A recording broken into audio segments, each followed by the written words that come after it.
तर मागच्या आठवड्याभरापासून हिंगोली जिल्ह्यामध्ये डिझेलची टंचाई आहे।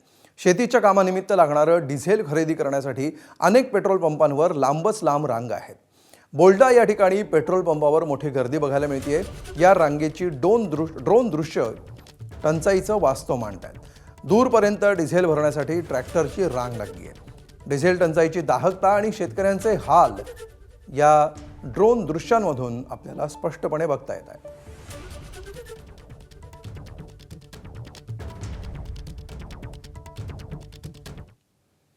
तर इंधन टंचाईचं वास्तव आपण बघतोय। अनेक ठिकाणी शेतकरी दिवस रात्र पंपाच्या बाहेर रांगेत उभे आहेत, तरी सुद्धा सरकार मात्र इंधनाचा साठा मुबलक असल्याचा दावा करते।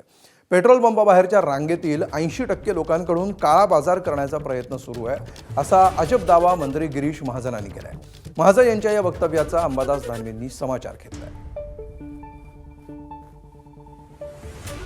आता सध्या मुबलक डिझेल पेट्रोल सगळ्यांकडे या ठिकाणी आहे, पण फक्त हे जे कॅन घेऊन सगळे 500-500 हजार लोक बसलेत आणि नंतर मग ते रस्त्यावर घेऊन ब्लॅकमेल करतायत, विकतायत।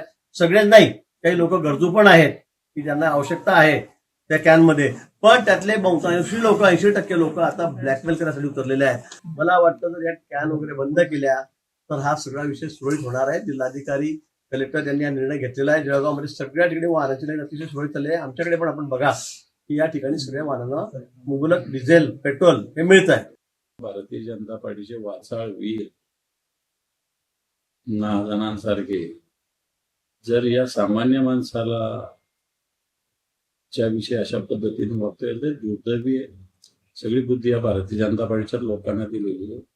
सरकार चालवता येत नाही, देश चालवता येत नाही, राज्य चालवता येत नाही आणि लोकांच्या डोक्यावर टाकायचं। जर 80% लोक अशा पद्धतीनं वागतात, अशा पद्धतीने तुमचं वक्तव्य असलं, मला वाटतं याचा निषेध आम्ही करतो। एबीपी माझा, उघडा डोळे बघा नीट।